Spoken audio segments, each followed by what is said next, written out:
Hello, everyone.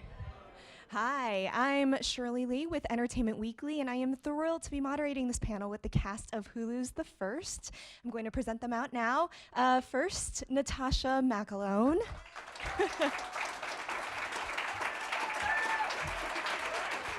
And Anna Jacoby-Heron. Everyone give a big round of applause. Come on out, Anna.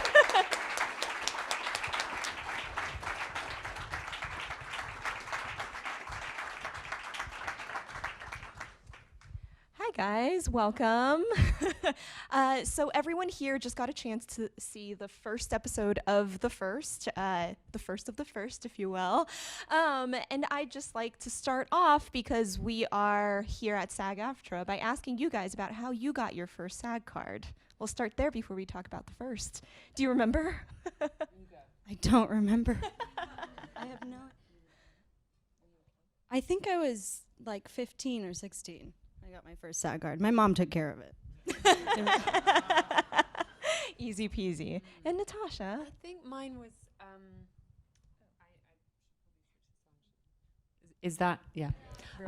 I think I got mine sort of courtesy, like a direct transfer from England, because we have equity in England, as you know, and so it was my first movie, which was for Warner Brothers, Great. Well, easy peasy. Yeah.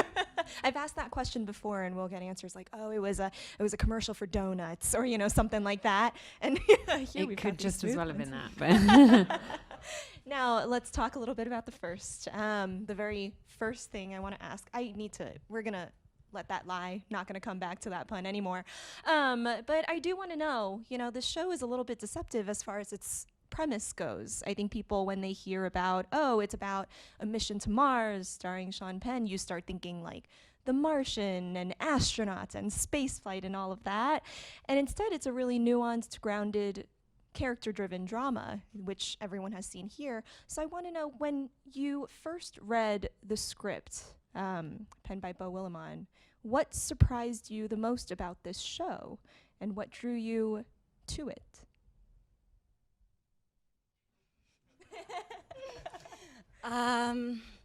Well, when I first read the pilot, it was one of the. I mean, it's not all the time that you read a really, really amazing script, and so this was like, it came along, and I couldn't put it down, and I was sobbing at the end of it, and it was just. It was. The pace was amazing, and the characters were really interesting, and I just wanted to read on. So the pilot was really. Made me feel a lot of things. Was there any scene in particular that moved you? Do you remember? Yeah, I don't think it happened like this, but in the first draft that I read, the last scene was Sean looking out at Mars, and it was after the whole day that had happened, and it was just this really kind of no dialogue, and it was just this amazing moment of him looking out and everyone just kind of wondering what's going to happen. Yeah, absolutely. And Natascha, I mean, I don't want to speak for you, but the scene where you see the disastrous ending of this mission that just barely begun, which scene struck you the hardest, and what surprised you the most from the pilot script? well, I think same as Anna, that what we read was probably very different than what we've ended up with, in terms of, I think that's what's great about working with Beau, is he just keeps following and sort of developing and adapting and calibrating according to what's sort of lighting his fire. So what I read is a very, very different script than what we ended up shooting. But I mean, the spirit of it and the tensions and the relationships and the sort of, I guess, sowing the seeds of those relationships were fundamentally the same. And what I love is, I mean, normally actors are really critical of stage directions, and they're sort of like, they get their black pen out and they just kind of like, I'll decide what that's going to make me feel, And in the case of Beau, it's the opposite. His stage directions are kind of like these rather wonderful descriptive essays, and you're just immersed in this sort of, I don't know, like a Terrence Malick kind of feel of a a landscape or an imaginative hinterland. He's so it was such a pleasure to read the scripts. He's phenomenally talented. Yeah, certainly. I think just watching the pilot, you get sort of that Terrence Malick feel. You get a little bit of that wonder and immersiveness to it. Now, you mentioned that there was a different version of the script, or your first read was very different from the final product. What do you remember of that very first version? Oh, I mean, only in as much as I think that's the same with any TV show. The draft of the pilot that you read while they're still prepping and casting and so forth is always incredibly different than what you end up shooting. I think necessarily so, otherwise people aren't really adapting to who they've cast or how a location has been lost or, all the usual vagaries of filmmaking. So, as I said, the spirit is very much the same, but I couldn't tell you what struck me about, because it's sort of gone, it's shed. As soon as it's not in there or not useful to you or your character, you kind of let go, yeah. Absolutely. Now, both of you are in very different spots in your careers. Anna, I want to know, were you looking for a darker role? People know you from Finding Carter, where you kind of started off really, a goody two-shoes. And Denise is certainly not. So were you looking for a dramatic heel turn, or what were you hoping to do? I don't think I was actively seeking it out, but it came up and it was really made a big impact on me. So, I was interested to do it. It's a great character. Very different than Finding Carter. Yes, absolutely. And Natascha, you were coming from Designated Survivor. R.I.P. your character on that show. Spoiler alert, I guess. But what were you looking for at the time? I mean, correct me if I'm wrong, but you left that show for this one specifically. Is that right? No, that's not right. I'd already left that show when I met Beau for this. And that show, I don't think it defines kind of, the space I'm in or the kind of actor that I am particularly. That just happened to be the job before this one. But yeah.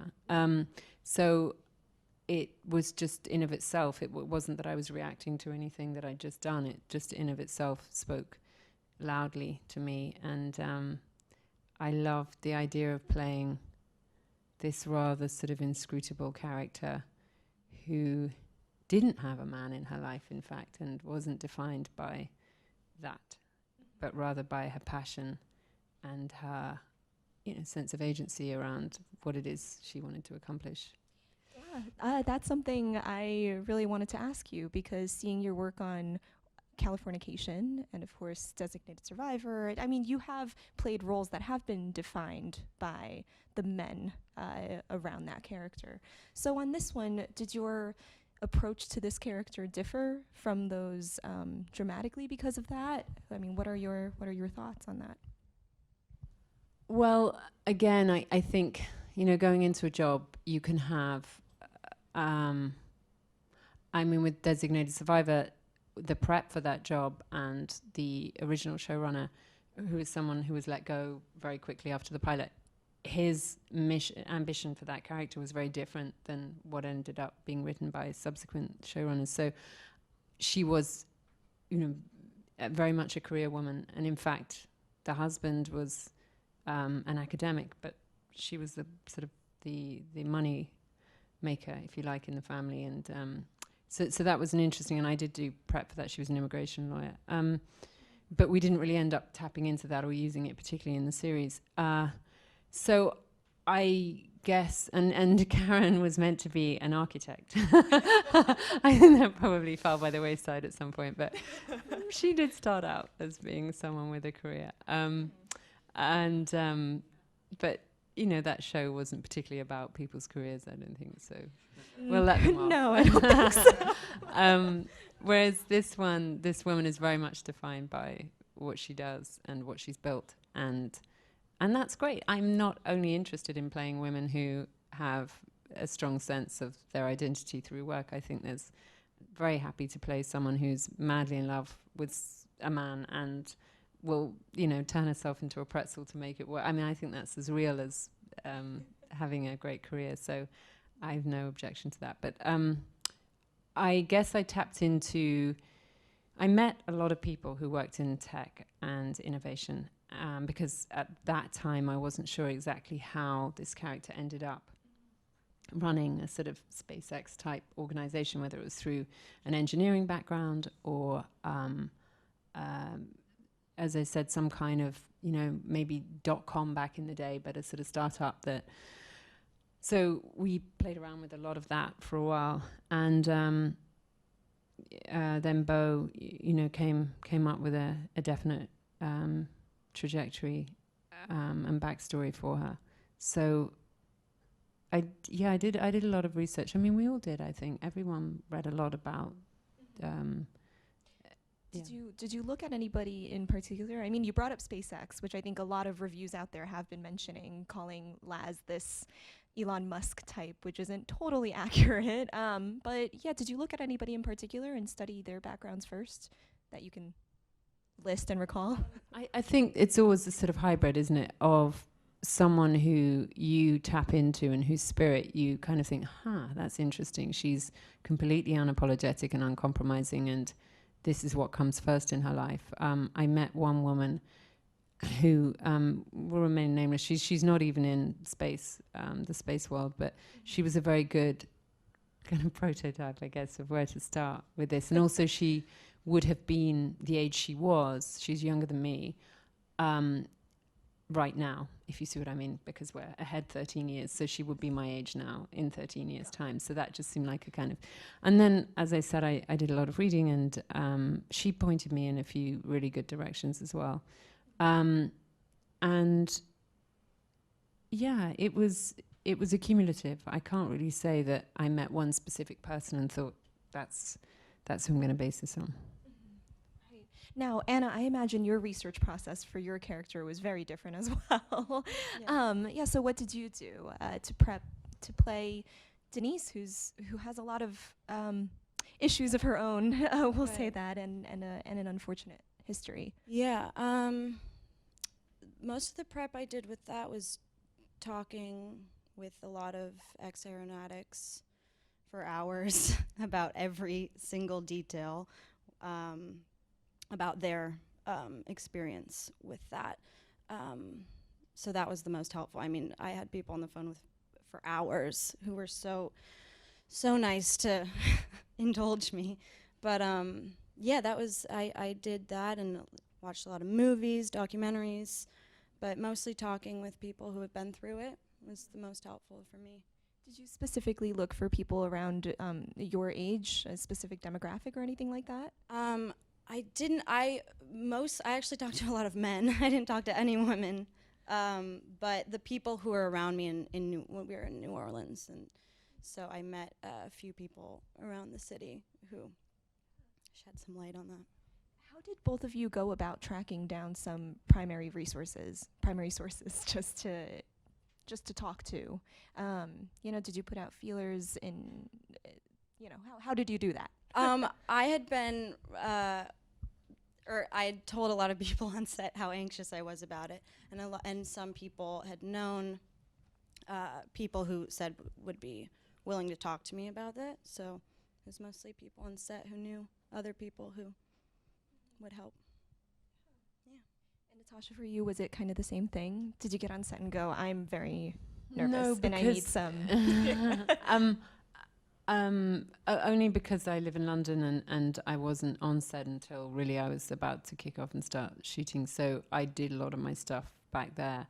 And sort of Wired conferences. I had a whole bunch of names from some Wired conference that I'd been to once, the magazine, and I hit up some of those people to talk to, and they were just in the right world. They're the right headspace. They think very differently to me, and that was just really interesting. And I also, through a friend, very weirdly, who went to college with an astronaut who I believe until quite recently was the only British astronaut at NASA. This is, some years ago. And he she said, do you want me? I said, yeah, can I talk to him? And so he was British, which was just interesting because he'd come into this slightly impenetrable world out here and had sort of made his way. And so I thought that was interesting too, because Laz is from Manchester and came, and I know she's not an astronaut, but nonetheless. So yeah, that so many different people, and we had people on set who were hugely helpful as well. Chris Hadfield and Chris Ferguson and all those amazing. Well, you didn't have to do that, did you? You did, yeah. Yeah, you didn't have to talk to any astronauts, did you? Ex-addicts on set. Yeah. So weird. Yeah, they just wander about. Well, I'm curious then, to follow up on that, what was one takeaway from all your conversations with the people you spoke with who helped you with your performance? What's one thing you took away that helped you find your character? Or in the end, did you not use any of it and it was just good to know, I think for me the most helpful thing was the physicality of being high, or whatever it was in the scene. So talking with these people about, little tics or little things that they remember really vividly about being high. So that was really helpful to me. And Natascha?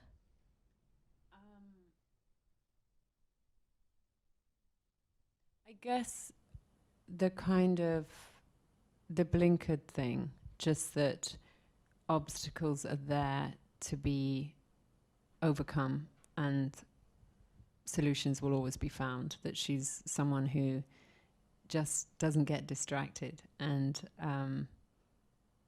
is tireless. I find that very interesting, because as actors we dip in and out of things and our commitment is intense and obsessive and furious, but it's just for a few months. It's not for years and years and years on one project. And I think that's very different to me. I can get, I love the sort of slightly peripatetic life of being an actor, and the fact that, my own flaw or pathology, which is, maybe a difficulty at being a finisher or sticking at things, is celebrated in the job that I do. So I wouldn't make a very good Laz in real life. Well, while we're talking about character work, I want to ask an audience question, which I think is broadly, not specifically about your work on the first, but just as you prepare character work, I guess in anything you've done, what is your process? Do you tend to pull things from imagination usually, personal experience, research, or is it a combo of all of it as you get ready for work? And this question is from Ryan Bernales. I'm so sorry. Does any of these things outweigh the others? Is it, dependent on the project, I guess? I would say it's a mixture of that for me. I think I rely a lot on just instincts and listening to the other person in the scene. And I think it makes it easier when I'm working with people who are really extraordinary. So yeah, a lot of instincts, I think, and research, but also instincts. Yeah, I think it depends a lot on the character that you're playing, and if it's a reactive character, then so much of what you're going to get is from the person you're in the scenes with, and in how you respond to them. But if you have a lot of propulsion as the character and you are an instigator and someone who, I suppose, has agency, then it's different. And it's also different, and I had to play a part once where I spoke German. I cannot speak German, but I learnt it phonetically. And so my prep for that role was going to be completely different than where I've got my native, more or less, accent. So there's all those sorts of things. Or if you have to develop a special skill, like, dressage, horse riding, or scuba diving, or zero gravity, which for me, none of these were required for this one, but it really depends, yeah. Now, something that I really love about this series is that it's not exactly like an extended 8-hour-long movie or anything like that. It is very episodic in nature, and I don't want to spoil any of the future episodes, but everyone should check it out. But you get really interesting one-offs. You know, I remember Two Portraits is a really great episode and a great showcase for your character, for Denise. Collision has this really great Laz versus journalist showdown in a way. So I wonder, for your characters, what were your first impressions of them, and what were your first conversations with Beau like? And when did you know that there would be more layers to them? You know, or did you have to push back, make sure that Laz didn't come off like this cold-hearted villain, anything like that? So going back to the beginning. I was lucky enough to meet Beau. So my agent had been tracking this project for a little while, I think, and then I had to convince Beau to meet me. And, so he came to London, actually, and we sat for 7.5 hours. He had 2 breaks. I think he had a cigarette break and a bathroom break. And you had 0 breaks. I had no breaks. I just sat there enthralled. And that was sort of, I mean, I can't tell you what we didn't talk about. We just covered the whole gamut of, and all sort of tethered to the character of Laz. But there was so much exploration and kind of excavation. It was just terrific. It's exactly what you want to do as an actor. Just constantly ask questions and him have to root around and, you know, either say, I don't know that yet, or I'm going to think about that, or this is what I thought about that. So yeah, for me it was great right from the get-go. It was an amazing process. Yeah. Anna, did you sit for 7.5 hours with Beau Willimon? Did not, but we did have a phone conversation before I had met, or before I had gotten the part, and I had, I think, one more audition, or the final audition, and he was kind enough to call me and go through. I mean, he talked for like 45 minutes. He was like, I'm just gonna go, and I was like, I'm ready. And he just really in detail talked about exactly who he thought Denise was, her past, her, you know, he was, and also the painting that she does was heavily, I mean, he did all the painting for her. So we did a lot of painting lessons, and he was very supportive in helping me find, you know, who Denise was, because he had a very clear idea of that. But then we kind of, you know, the conversation meanders. Yeah. I do wonder, you know, going in and meeting the creator of your character, what are your burning questions usually? And what were the specific burning questions on this one? Well, usually I go in with a, what on earth? That's just ridiculous. Where did you get that from? Or, no way. And then they have to convince me that, yes way. So there was quite a lot of that. And I love that about Beau. He's really good at defending his characters, and you want that as an actor, because otherwise, you know, we're playing, I mean, you know, hackneyed. I mean, we all watch so much TV. We all see the types again and again and again. And so as an actor, the challenge is how to nuance and how to make it as real as possible, and not be categorizable. And so I was really keen that Laz wasn't a sort of a character sort of circa 80s, you know, shoulder padded kind of Cruella de Vil type. That just wasn't very interesting. And he wasn't interested in that. But so we, yeah.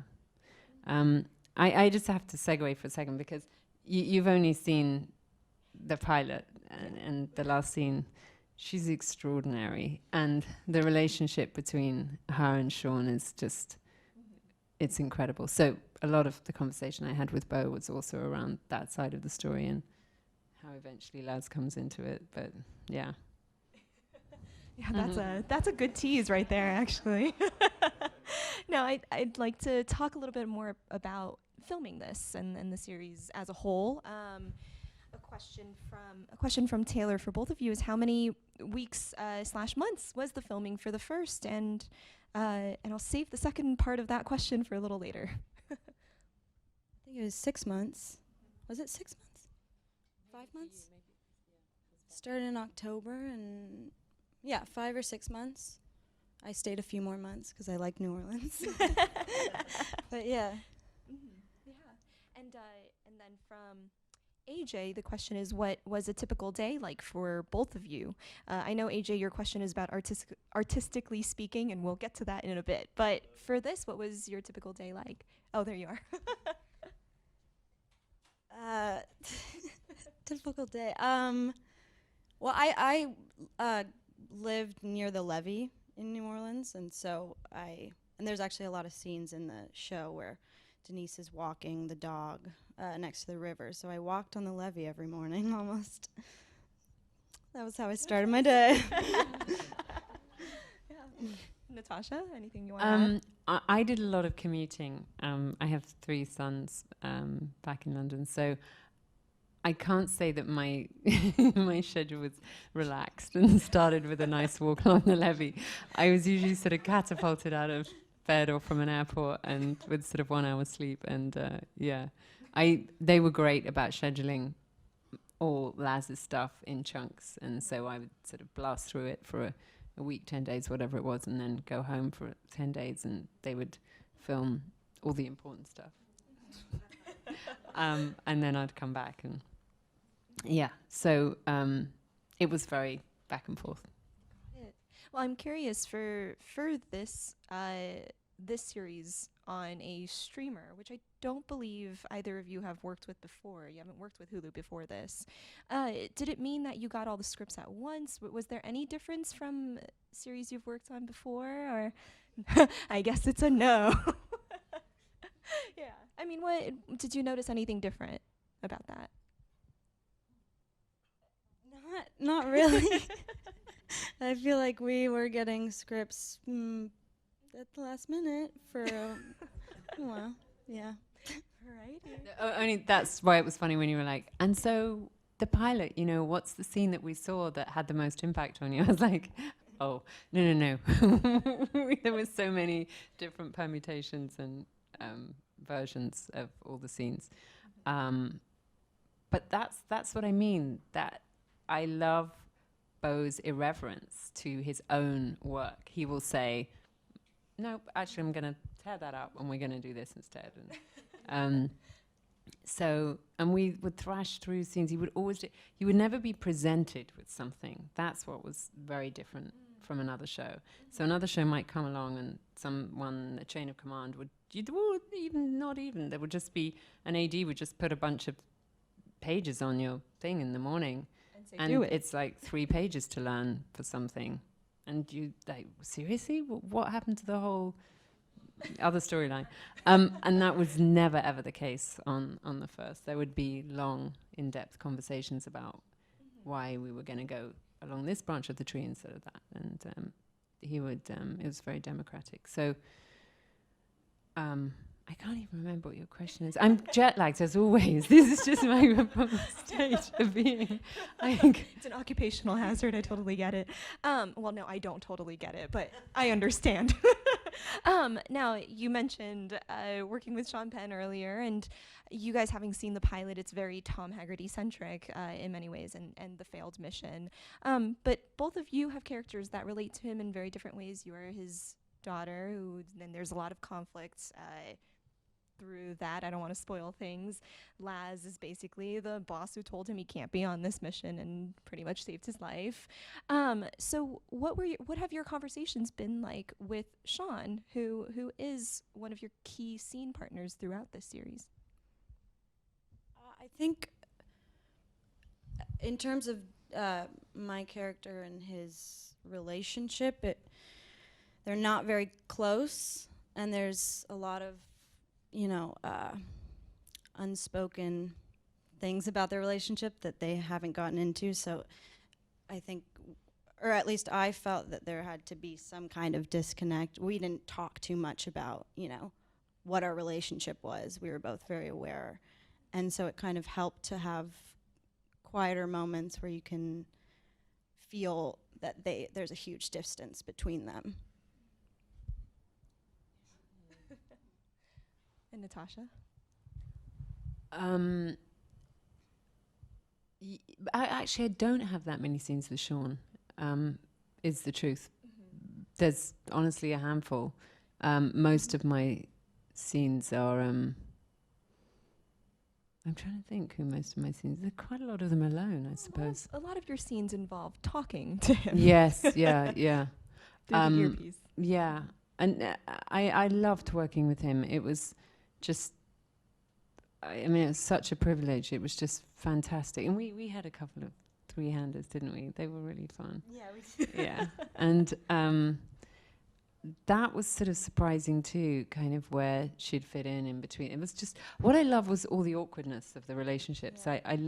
What I love so much about their relationship is there isn't even a resolution. There's nothing sanitized about it. There's no...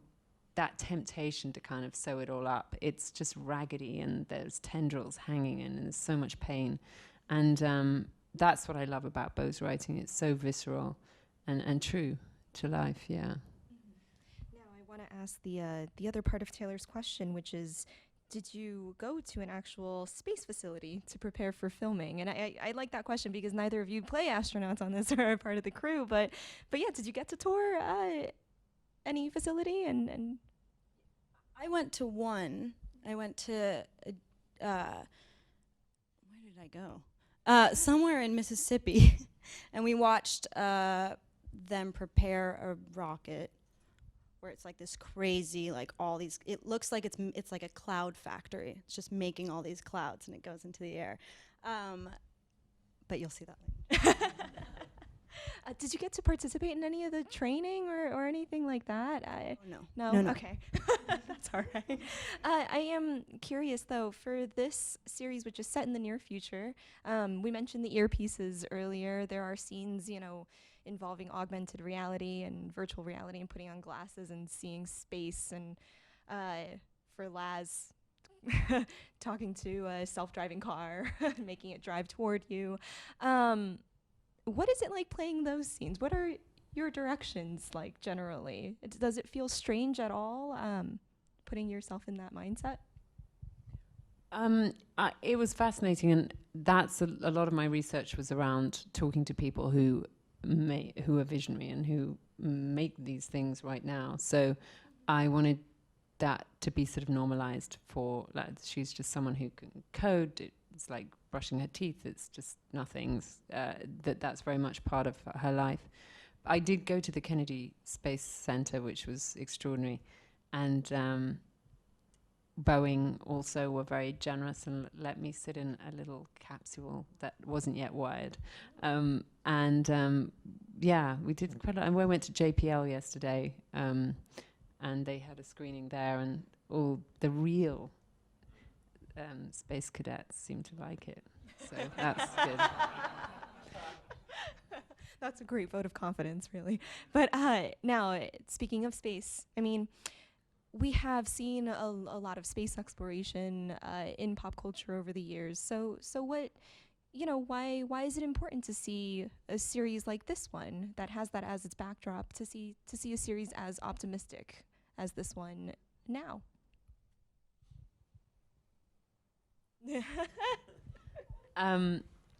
I don't know if anyone else was listening to NPR this morning. There was an interesting show talking about how the space race is really entirely sort of geopolitical and has nothing to do with science and exploration and getting to any other planet. It's all around beating Russia on some level, which I thought was very interesting. That and most of the astronauts came up through the military and that kind of thing. And then it stopped once the Cold War came to an end, or we thought in '89 or whenever it was that it was coming to an end, that the race kind of ground to a halt. So I think what would be great is if space exploration happened in a unified global way, with all countries contributing, and that it was nothing to do with military or political agendas. Yeah. Or competition or things Yeah. like that. Yeah. Now, for the rest of the series as a whole, what are you most excited for people to see? Is there a certain relationship that you guys are really excited for people to dive into in the rest of the season? Anything like that? Our relationship. Yes, I think we can tell. Mhm. Well, I wanna go back to this other question from AJ. You know, just about your typical day, artistically speaking, how often are you reading, writing, running lines with others, visualizing? What is a typical day like for you guys as actors? I think I try and journal as much as possible. Keep writing. I write, pretty frequently, and running lines with friends on FaceTime. It's really helpful. Reading, always always reading. Yeah, all those things contribute in ways that other things don't. It's great. And Natascha, we'll wrap up with you. On this job, it's strange. There's other jobs I've done where, even in theatre, I'm thinking, even with a play where, there's an awful lot of dialogue to learn, where I haven't had to drill lines quite in the same way that I did for this. And I think that's because there was, even if all of it's not on screen, we explored so much. We played and wrote so many different. There was one scene that's not in the show anymore that we shot. What did we shoot? 8 pages in one day. And I think we had like 3 or 4 days to learn, but we were shooting other scenes on those days.